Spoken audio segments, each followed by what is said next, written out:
Salute. I pledge allegiance to the flag of the United States of America and to the republic for which it stands, one nation, under God, indivisible, with liberty and justice for all.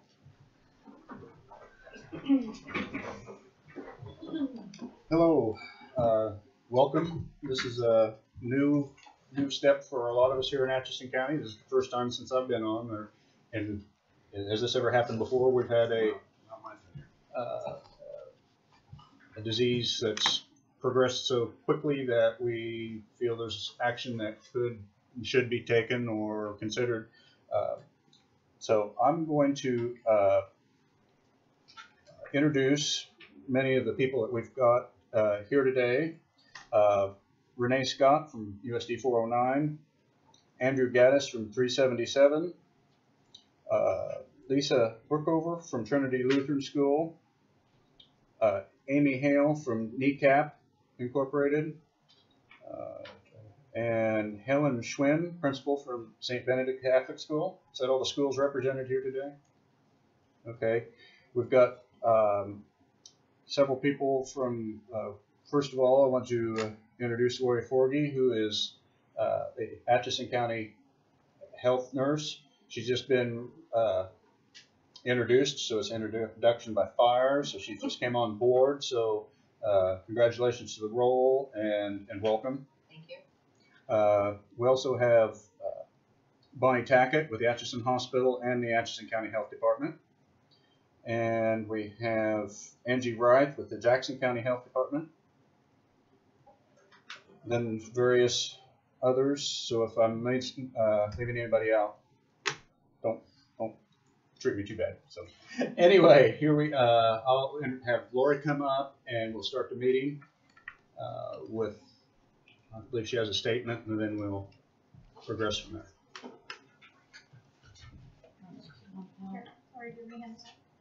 I think everybody has one. Do they? Yeah. Okay. As he said, I'm Lori with the local health department. I'm very new to this position. I'm sorry this is a short kind of notice type meeting, but I felt it was important that we all get together, put our heads together and see what we should do for our schools. I know that there's a lot of schools around us that are closing, and so I wanted to see how everybody felt about that. It's not something that I take lightly to close a school down, but I do want everybody's opinions. So there's a packet in front of you. The first page is just as of yesterday, how many corona cases are in Kansas. And there's 6 positive. 4 of those are in Johnson County, one's in Wyandotte, and one's in Butler. None in Atchison County. There are nobody in Atchison County that is a person under investigation. Second page is from the CDC. It's a school decision tree.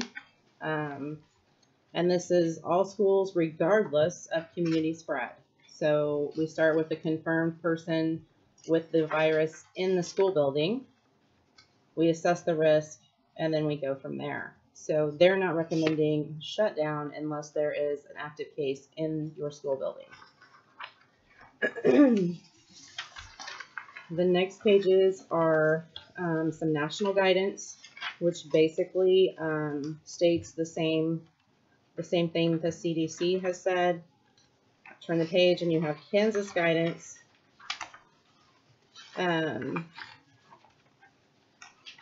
Anybody who's traveled outside into the level 3 countries should quarantine for 14 days. Everyone else should just self-monitor. Just practice social distancing and just everyday hygiene, normal hand hygiene. So I just wanted everybody to have this, and I think what has prompted most of the school closings is this last page, and it is a a letter that went out to all the superintendents about guidance this is from the Department of Education, not from the KDHE. And I think the one that stands out the most is the interactions with others where a 6-foot perimeter between individuals is not maintained should last no longer than 10 minutes. That's impossible in a school. We all know that. So I believe that's what's kind of sparked this closing. So like I said, I'm here. I want to hear everybody's thoughts and suggestions as to what they think we should do.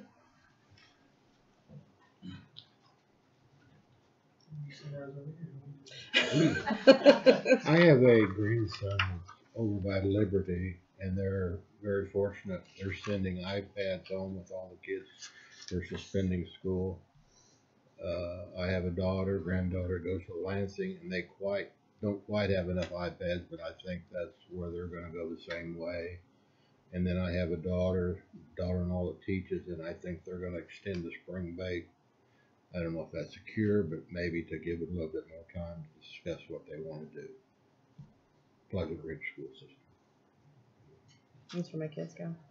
A couple things out of the meeting. We just met with superintendents, commissioner of ed, assistant commissioner of ed, Dr. Ahmad with the state health department, a couple other people with the state health department.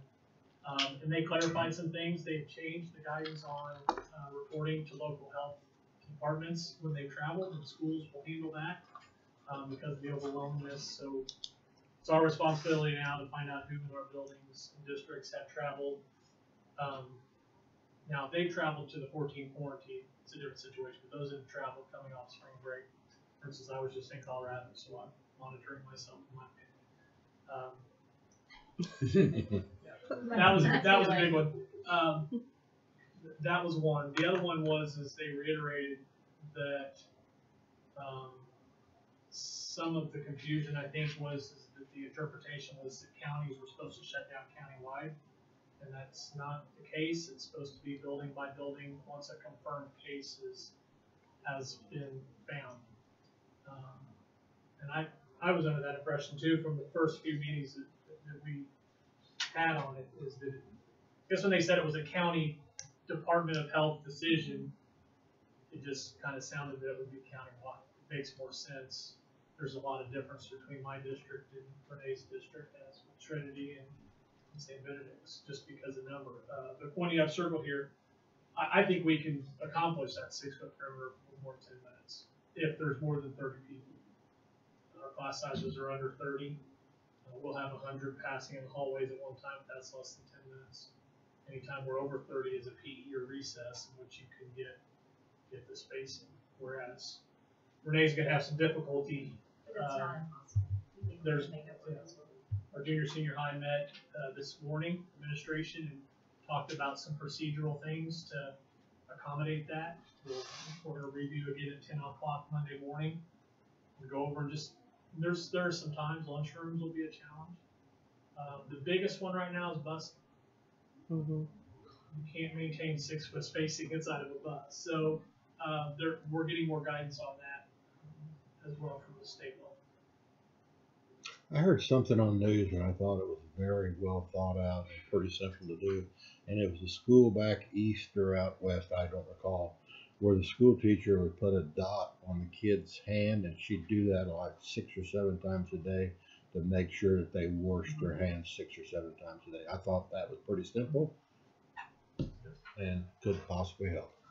We've already discussed really making an effort to reinforce and teach proper hand washing, and then to provide extra times throughout the day to ensure that. And then just, watch your kids too.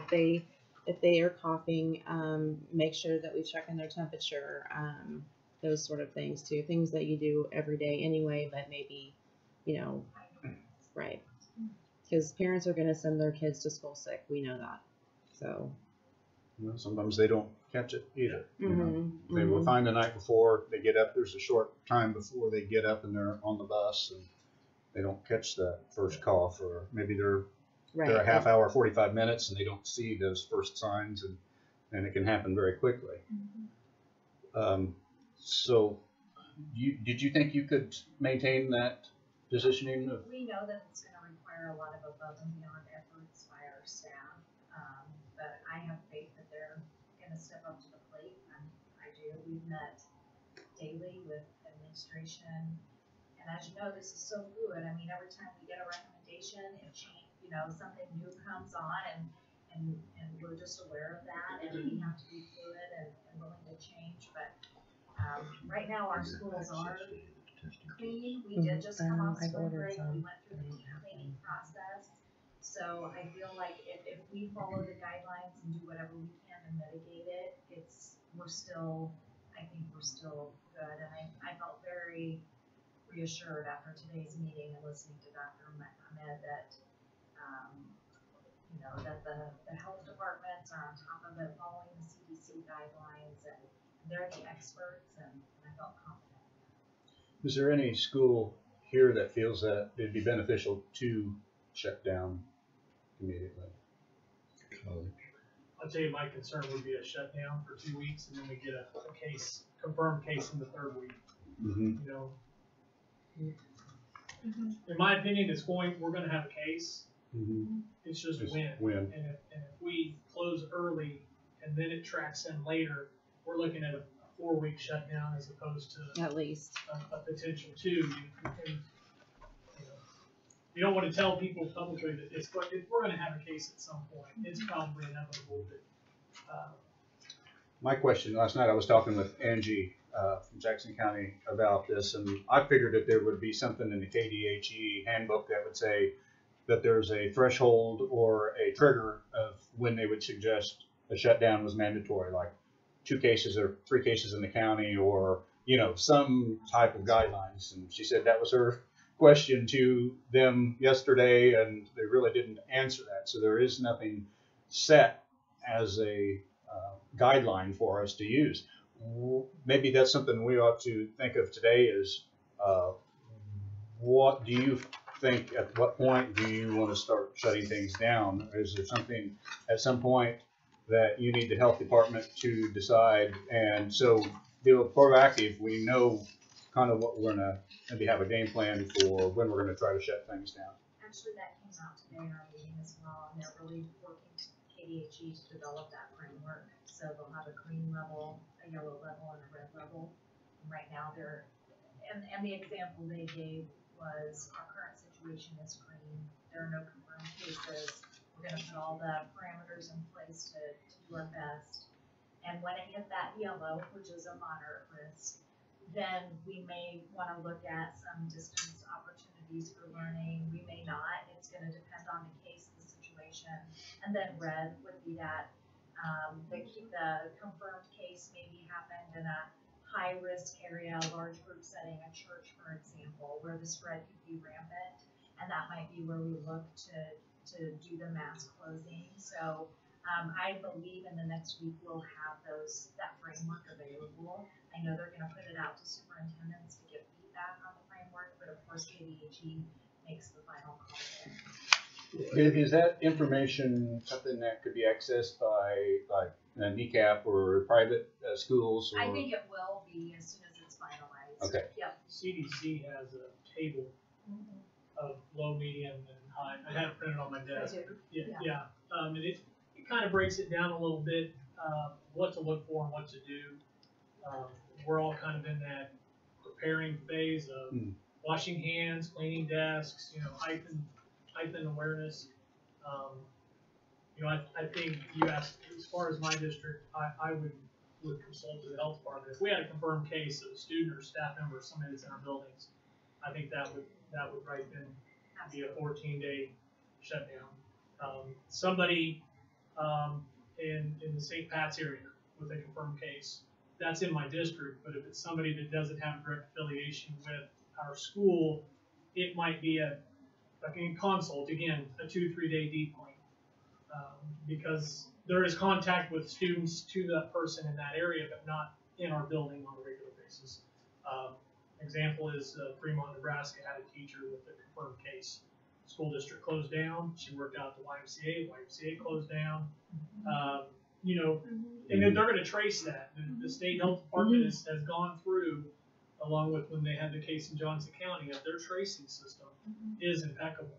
Any person that they've been in contact with is going to get contacted and asked to be monitored. So that's kind of the different level there, because I have a large square footage district, and there could be somebody in my school district that has zero to little contact at all with my student population. Whereas somebody that has more direct, a parent or a student or an employee would be a lot more heightened. Derek, can I say something?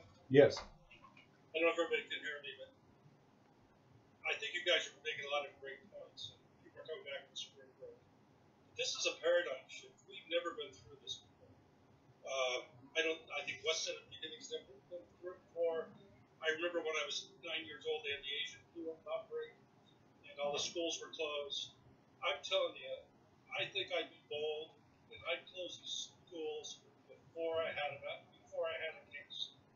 And I know that's probably not a popular thing to say, but I don't want to wake up in 2 weeks saying I wish we'd have done it.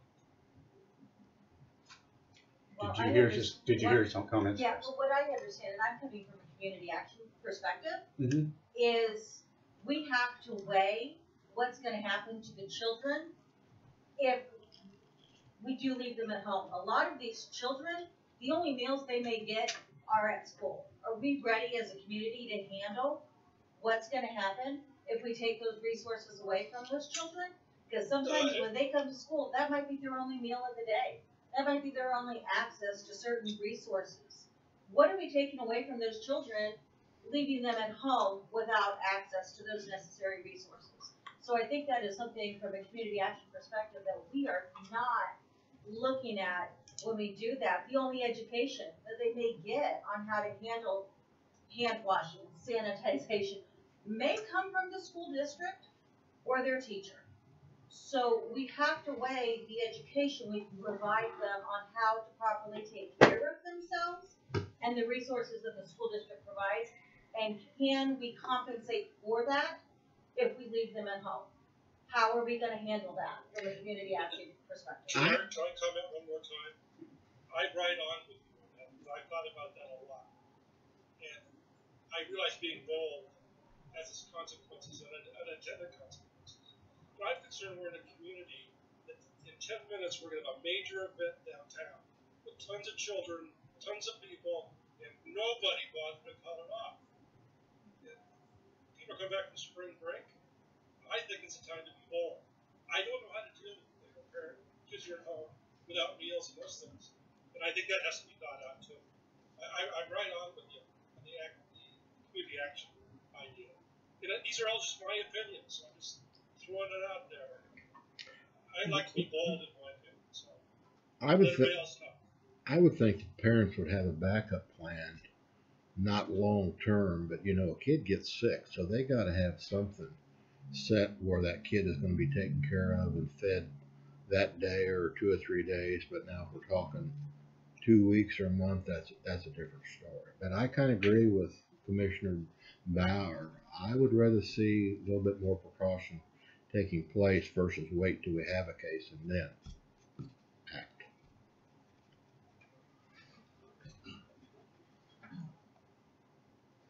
Renee, would it be set up like the summer food service program? Excuse me, could you speak up? I'm asking Renee, because in the summer, we do have a food service program. Okay. Where we feed Atchison County children up to the age of 18, if I'm correct. So I'm trying to think if we've had some direction from the state department on putting any doing that. We would have options to do a food service program for breakfast and lunch. The issue will be, and we'll work through it, is that program still requires you to come to a community and pick up your lunch and breakfast, and that would have to change. I mean, the whole purpose of this is to have that social distancing, and so we would really have to be creative in what that looks like and the resources to make that happen. As was pointed out today, yes, the school closing, and as the commissioner pointed out, could present that paradigm shift, but then it often creates some second and third world types of consequences. The exposure then, when we are putting those practices in place, we're mitigating that exposure the best we can by following the guidelines. And we can't guarantee that that would happen. So our kids are just even at risk to go to the grocery store with the toilet paper shortage that's happening. I mean, that's putting families at risk. And so when they're in the schools, we're doing our best to mitigate a lot of those risks. And that would not then be out of our control. And there are just some absolute cases where parents aren't going to be able to get off work. And so then you're looking at our daycares are overloaded, and again, they really don't have the resources that schools have to mitigate that exposure. So, although I totally respect the commissioner's opinion, I think that we're getting that information from the CDC, which to me are just those top experts that are saying if we follow those recommended guidelines to the best of our abilities in schools, we're really helping to mitigate those risks better than a lot of families can do. Not at fault of the families, it's just they have to think about their relatives, their livelihoods, putting food on the table, and so that's kind of where we're coming from. Yeah, I mean, every time they've said, do not close the schools, that's coming from the state. Department of Health and Environment says, stay open till you have a confirmed case, and then that's when you do that.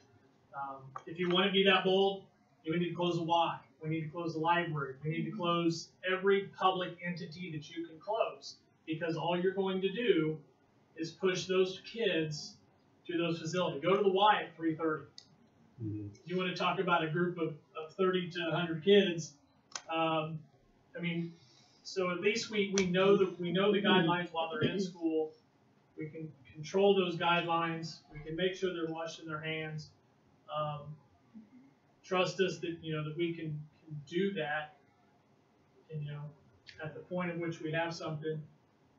This is not a pandemic that's a no-risk pandemic. We can't guarantee that no one will get this, no matter what the situation. So what we have to do is look at our situation as currently that we are very low risk in our community. We have no confirmed cases. We have no one under investigation. And so the best way to keep it low risk is to put those guidelines into practice.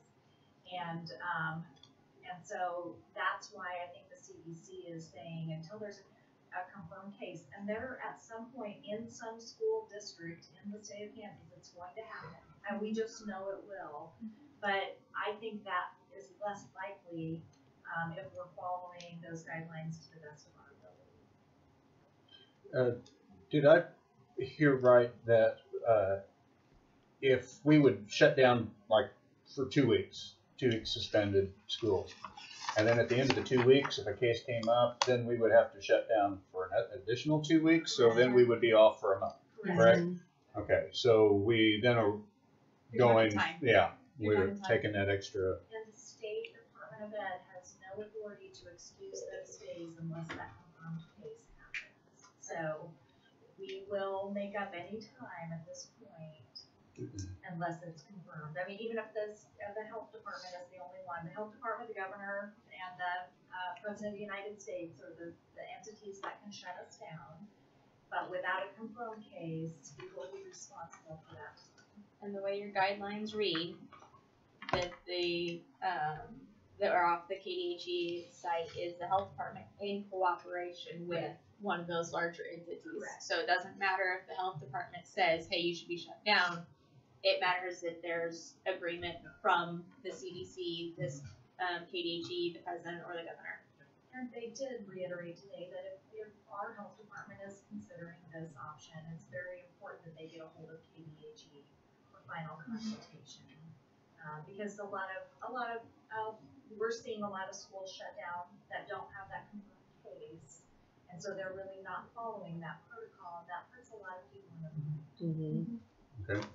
Yeah, they alluded to that multiple closures have not had state approval, and I think that's on the original effect that they tried to mitigate. I think that's different than what I think is thought of and when I've been watching the news. I mean, that is just opposite of what I thought we were here. I thought today was you were asking us for a shutdown, and I was kind of surprised because that was my understanding. I called Lori, I think just about an hour before Renee called Lori yesterday when we started hearing this ripple effect and going, where are you at on this? And I was pleased that we were on the same page that with what KDHE was saying is until we have a confirmed case, because that's when you know it's there and that's when it begins to spread and that's when you can and I know control it. CDC is saying confirmed person with the virus in the building. I think that I would look at it before, as if there's a case in the county, then we would look at it. It doesn't have to be in the building. So I think the more we communicate, the better, and we have to look at this as what's best for our kids in our situation, in our district, in our county, and absolutely, and I think that's why this meeting is so great. I think eyes on our students, like teachers, you educators, you can watch the kids, you can see if they're coughing, if they look like they don't feel good. Some of that gets missed at home. Sometimes they're at home by themselves. I just think that would be a good scenario to have them somewhere where they're being kind of watched over. Oh, there will be a heightened.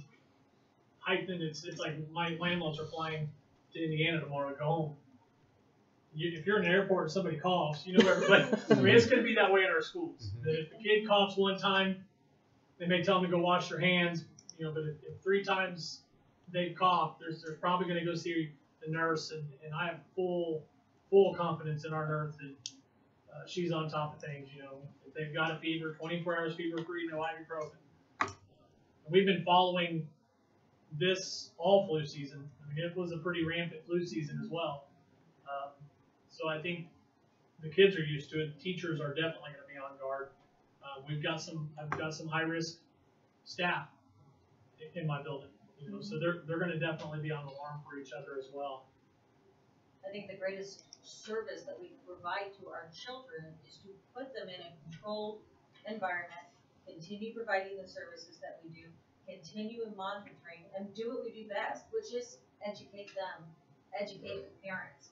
If you want to protect our children, you want to protect our community, then the best thing to do is exactly that. Educate them. Don't shelter them in, don't make them self-isolate, don't put them in their homes and then give them no information. Information is the greatest tool we can provide to these children, to their families, and to our community. So if we want to do that, let's put them in the schools and let's educate them, because that's going to be the greatest service that we can provide to them. I feel like no matter what decision is made, there's going to be people that are upset. I mean, it's sort of no different than, it is a lot different than a snow day, but kind of the same thing. There's going to be some that are so pleased with you and some that are not. So I guess my question is, if, say we were to stay open, we're going to have parents that are not happy with that decision. What would your attendance policies look like? So that's a great question. Whenever I have school and I have parents who aren't happy with me on a snow day, and they call in to often let me know that they're not happy with me. As a parent, they have the right. I'm not out evaluating every driveway, every side street. I make the decision for the district as a whole. And if that family feels that it's not safe for their child to attend school, they have that right to make that decision. And that's with this case, that's during flu season, that's during cough. Now, obviously, we have a mandatory state attendance policy, and we're trying to educate those parents that this is the way to go. But this is a pandemic, and I'll be consulting with our, local folks who deal with us on truancy on situations like this. For example, self-quarantine. Mm-hmm. That doesn't fall under a doctor's note, so to speak. But if they've traveled abroad and they've told me they've traveled abroad and they're self-quarantining, I'm not going to send them a truancy letter. I mean, that's not appropriate. And so I understand parents' concerns, and they absolutely have that right to make the decision for their children. We're making the decisions for the district as a whole based on CDC recommendations and guidelines, which to me are the experts. So By all means, if a parent wishes to educate their child at home during this time, they may. I think it's- I have a question. I think this might be one of the few times that is this going to be on YouTube or tape, or this actually may be a more watched video than normal because of the topic. But my question is, if there is a suspected case or a parent suspects a case of this, what is the Atchison Hospital's position on what to do? I know I've heard on the news not to take them directly to the ER and contaminate everybody there. So does Atchison Hospital have any guidelines? Yeah, so we are asking that if people think that they have coronavirus or symptoms out of proportion with the common cold, to please call so that we can expect them. What we're trying to do is identify that person as quick as possible, get a mask on them, get them to a separate waiting area, or back to a room immediately with the door closed. We don't have enough negative pressure rooms to have everybody in a negative pressure room. We have two, one in the ER and one in the inpatient rooms. And that's standard for small hospitals.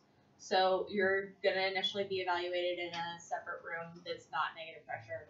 And then they will be evaluated by a provider wearing our nice protective get-up. And then if we think a test is indicated based on our evaluation, currently our only tests are from the Kansas Department of Health and Environment. So we have to adhere to their testing recommendations as of currently. I'm not aware that we have any private tests, meaning we can, if they say, no, you don't test this patient, I don't believe we can currently test without that agreement. I don't know if that's maybe changing or not, because we did hear that some of the private labs, LabCorp and Quest, are moving in that direction. But for now, we have the state tests. If the state says, yes, test them, then we test them. If they're sick enough that they need hospitalization, we make arrangements for that. If they're well enough that they can be at home, obviously Lori's going to know about every one of these cases because it will go into her tracking system, and then they will be followed up on at home. And I will know before there's a case. I will know when someone is a person under investigation. So we don't even have to wait until there's a case. We can say, okay, this person's under investigation, and go from there. It pops. They call me too. I mean, with something like this, I'm notified right away. I think we have overly in realm that we have the schools represented and they want to continue on school, and that's fine if that's your call. But I also think that we need to have a backup plan to when that first case does show up. Hopefully we never have it, but we do have the opportunity now to prepare, get our heads together what we're going to do when that first case does show up. Absolutely. I feel like, I think it's more of a when than an if. well, and Yeah. where? And where's going to matter as well. Yeah. So It'll be here. But it's more of a win. And I think that's one of the things that's really important in our talking about our timing. It's probably more of a win. Do schools need to close? And I know you guys are probably working on it, but I know not all ages is it really easy to do e-learning things. And I was gonna say, we've got Chromebooks for every one of our students. Junior, Junior, senior grade high, up. 7th grade up is already working on those people that do choose not to come to school. I've sent information out, just ask they contact the teacher in the school so we can get them work so that they don't fall behind if they choose to wait it out at home. But yeah, from until about 3rd grade, when they can read and comprehend themselves, does the computerized learning work, and then special ed is another consideration. Well, and then you've got to depend on the motivation to do that. So, and I don't know if St. Benedict's and Trinity have that ability or not. I don't know what ages you guys have devices in your rooms. Well, we have devices certainly, it's just again the age. Yeah. As far as trying to do that. And honestly, the other thing I think about is I'm a little hesitant on devices going home, and what will they be like or be carrying when they return? I've been thinking about that. It's not a matter, because when we had students out with the flood, we send devices home with some of our middle school students, they could still do some things that they couldn't get across the bridge or, you know, the length of time it took to get here. But, I mean, if we're giving out masses of our Chromebooks, I'm just a little concerned about what environments they're in, what they will be like when they're returned, just some of those kind of concerns. There's also an equity issue with that, and Yes, that the not Wi-Fi. very many of our students have Wi-Fi. Now, I've heard that several companies are stepping up their game and making sure that families where school has been called off get 60 days access to Wi-Fi, but we're working on that and to get a number. But I will tell you, the State Department also said today that they're starting a task force Monday morning with 25 teachers to look at what e-learning could look like K-12, so without a device and with a device. So that would be part of that plan in which you're talking about for a shutdown. And then what that looks like for teachers, are they on contract, not on contract? So there is a lot that will go into this plan, and although it seems maybe, you need some days off to create that plan, I think the more we can keep things as normal as possible, that actually aids us in creating that plan as well. Can I ask another question? Sure. Yes. This is specifically for Bonnie. Bonnie, what are the ways this disease can be transmitted? Can it be carried on books? Can it be carried through incidental contact? Can it be really clean enough to keep it absolutely clean? All those things. I'd like to be able to chew on that. Your medical opinion on it. Yeah, so it's a novel virus, so we're still learning a lot about it. We believe it is primarily transmitted through droplet. However, if you come in and we think you're sick, we're going to use what we call airborne precautions. So let me define what some of that means to you guys, because while that's common hat to us at the health department, it might not mean much to you guys. So standard precautions is wearing gloves for potentially exposures. Contact precautions is a gown and gloves, not necessarily a mask.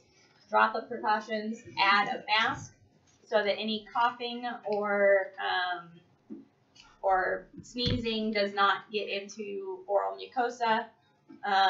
Droplet precautions is that plus instead of a regular face mask, it's a specific type of mask. You keep hearing about N95 masks. We think of them as TB masks. So tuberculosis is your airborne disease that everybody knows about. So they're recommending airborne precautions, but they believe it is only droplet transmission. They're also recommending eye protection, which is a little more above, let's say, an extra addition to the droplet precautions. Can it live on surfaces? Yes, for short periods of time, it can live on surfaces. I haven't read any of the details about different types of surfaces and how long it lives on a hard surface versus a book versus cardboard. I had someone yesterday ask me about cardboard, and I don't know. But yes, it can live on surfaces. Yes, it can be cleaned. There are very specific guidelines on KDHE and CDC about cleaning materials to use and how long it should sit on there. And they smell to high heaven, but they really work well. So the cleaning aspect of all the recommendations is very important from that contact, but primarily it is droplet. So if I sneeze, anyone who is within 6 feet of me is considered within range of my germs. And that's where that 6 feet comes from. It's really probably a little bit less than that, unless I have a really forceful sneeze. But sneezing, coughing, they say 6 feet, and you're out of droplet range. This might be a question for Wes. We're strictly talking about schools. Have you had any discussions with some of our larger employees here in town, their precautions they're taking? Or? So far, just our county offices. Well, what we would do if we get a case here. But we need to branch out to our bigger corporations in the county and see what their plans are. I know the state is putting in practice to where they can send their employees home. Their employees can work from home, and we should probably be looking at that where applicable. So you think this eventually will level off and then start declining new cases, or do you see this? Who knows where this is going to go?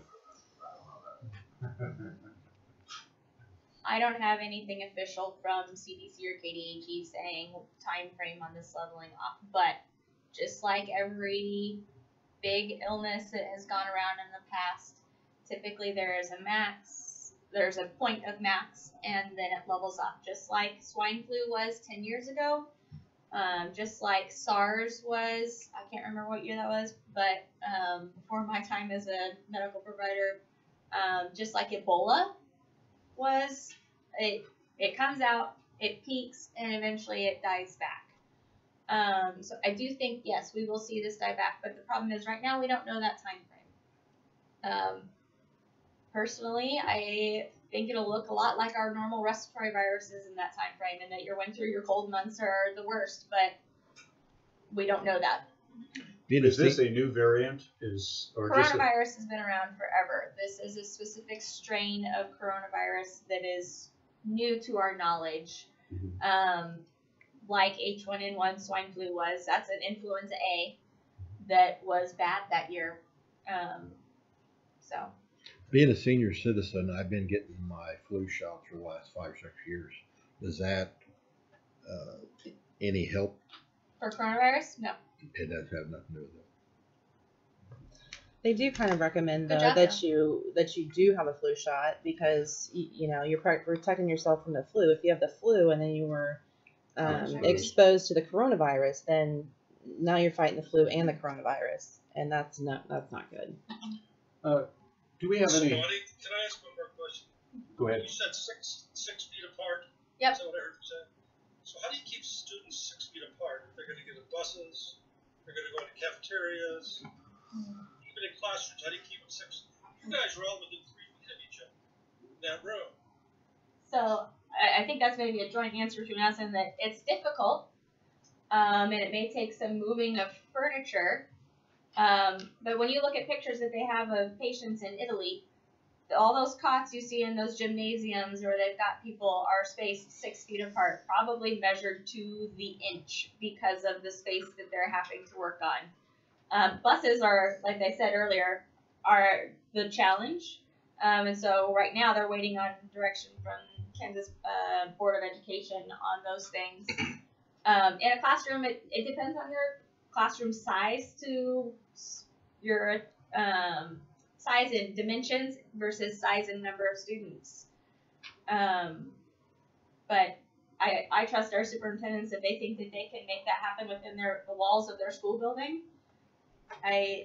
That's encouraging to me because I was less hopeful for that, honestly. So what they're saying on the 6 foot rule is in really large classroom situations like band, choir, where you have more than 30 students, finding a bigger space to spread out. If you have a class of 30 or fewer students, they're not as concerned about the 6 foot rule because you then have that ability for extra hand washing, taking the time out to wipe down your surfaces throughout the day, doing that extra cleaning that's required. So to put into perspective, that 6 foot rule is more when you've got a large gathering such as the cafeteria, a music class, or a class that is above 30 people. A typical classroom can be contained by following the guidelines of good hygiene and sanitation. So it doesn't have to be 6 feet. Yes, if someone coughs, that's a concern, but you can immediately have them get up and wash their hands, wipe down their desk, and do those kinds of responsible sanitation. So that 6 foot rule, to put into perspective, is not your in classrooms necessarily. We're still going to try to spread kids out, but it's more those larger gatherings. And that's where we think we can accommodate is in the larger gatherings. We think we can spread out lunch. We think we can spread out our larger classes. May even have to break up those band and choir classes, and you know, your sopranos work in one classroom and your altos in another. I think we can be creative in those situations, and it's just going to take a lot of people stepping up to the plate. Yeah, we're waiting on guidance from K.S.A. That's right now the one area we just don't know, and we may encourage parents, if you have an ability to take your child and can make an arrangement, that would really be helping us to to alleviate that situation, and we know some people can't, but some may be able to if we put that information out. I can tell you one thing, we're cleaning them after every trip. So when they come in the morning, seats will be wiped down, and when they drop kids off in the afternoon, seats will be wiped down. It's precautionary. Most of your littler kids, droplets are going to be on the back of the seat. Bigger kids, there are routes where we're over 30. We're going to try to level those out the best we can. That's the most difficult one, I think, for every school system, is the transportation piece. Are there any immunosuppressed children that would be more highly susceptible? I mean, are they already been looked at? We're making lists of kids and adults in our building that are under compromised health, and we're gonna make one-on-one contact with those families and just ask how we can support them and their needs and how they're feeling about this and what we can do to support them. Yeah, we're on that as well as part of our planning. Great question. Usually those families are well aware, and those are the ones that will say, can we have an alternate location, or can we do something from home, which is good. There are some that, we'll have to make some accommodations for and be on alert, but typically those families are well aware and help us take those precautions. If the school child does come down, it probably come from their parents, didn't it? They're more, Well, not necessarily. We just don't know that at this time, and I think that's, and you can correct me if I'm wrong, but right now there aren't any confirmed cases at a young age at all. Is it 20? There are no deaths. No deaths. No deaths under the age of 20 that I know of. In Kansas? The median, Not in Kansas. Yeah. There's only the one death One in death. Kansas. the median death rate is 80. Right. But a lot of households have multi-generational Correct. Yes. grandparents living there, or Yes. they next to them, and they're high exposure, so you're just taking it that one step down the road. So Kids, by and large, that have been confirmed with coronavirus do very well. Why kids are doing so much better than your older population, even though kids are generally considered less reserved and get sicker faster, we don't know, but they so far have been doing very well. So. I also believe it's true that there are some kids who have the virus and they don't even get sick. Like, they don't There even are know. adults sometimes that have the virus and don't even know that they're sick, probably. We don't know because we're not testing extensively enough for that right now. in a way, they're the most dangerous because without any Because then you're signs, not- they're going, but they're a carrier, and they're going to be spreading it. They might think it's just a regular flu too, or a Oh, regular yeah. cold. That's why Yes, the but- general recommendation is, regardless of if you think you've had an exposure to coronavirus, if you are sick, stay home. And I think that's resounding what every business, every school, everybody needs to be diligent about that right now, because there are a lot of respiratory viruses out there that are no big deal, but they all look the same for the most part. And that's 24 hours fever-free, no medication. No ibuprofen, no Tylenol. If you have a fever, if it's 100.4 or 100.4 better, is a fever. then they need to stay home. And it doesn't matter, just for the record, for those taking notes, it doesn't matter if your normal temperature runs at 97, 100.4 is a fever, regardless. I can tell you've been asked that a lot. Oh, yes. I have a grin on my face. Yes. Are they still staying with the 24-hour and not longer than that? Correct. They haven't given any recommendation of longer than 24 hours fever-free without medications. So, if the last fever you had, you took Tylenol or ibuprofen afterward, then after that medication wears off, depending on which medication it was, you need to be 24 hours after that medication has worn off. If you don't know how long that is, they should check with their healthcare provider.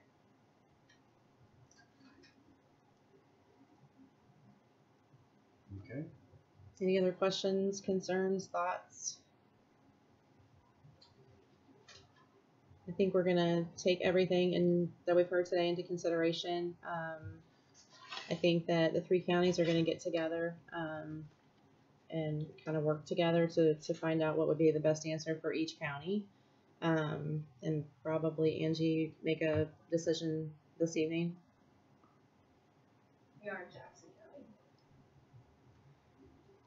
Okay. There's no other further thoughts, or Jack, are you okay? Have any more questions? Yeah, I'm amazed at the amount of talent in this room. So I hope these decisions wouldn't be easy, and I will tell you that hopefully we don't have to make any tough decisions. I was going in theory, when in doubt, do the right thing. That's always sometimes dangerous or scary. Anyway, thanks a lot for participating. Okay. Thank you. Thank you. Pat, do you have anything? Nope. You've been so quiet over there that it gets you involved. What's that? Oh, okay. Yes, I did that, I thought, at the beginning. But yes, we just installed Lori as the county health nurse. She's been on, how long have you been in the position without the training? But the official designation was just yesterday. Health officer, I'm sorry. Can I ask one quick question? So if we find out, or how would we find out if we have somebody, I mean, hopefully the parent can tell us, but if we have some confirmed case, will the health department contact us? Will the, Oh yeah. I mean, Yeah. because they will have, so they will have found out, so. Yeah. So then, As soon as the state knows, it's on my computer. I So think you're even notified of cases tested. yes, people under So investigation. before we even know the result, we're aware of the test being done. You'll all get an email from me. And- It's major, there'll be a code red. And then every person that would be under investigation, I would have to be in contact with every day for 14 days. So, Do your schools all have nurses or nurses' aides? No, we do not. that would be a big plus if you could get one. Yeah. Our district does, not every building at every time. does every building have a thermometer? One There you for go. our district. There's one for 500 kids. So. Okay. Is that it? No. Is there any other business on the agenda? So I'll keep our fingers crossed. that we have- Yes. have Thank a you very problem. much. Yeah, thank you. It's been very informative. Impressed with everybody. Work together. Sounds like you're already doing that. So if nothing further, I will hear a motion to adjourn the meeting. So moved. I'll second, Mr. Chairman. It's been moved and second. All in favor say aye. Aye. We are adjourned. Thank you very much.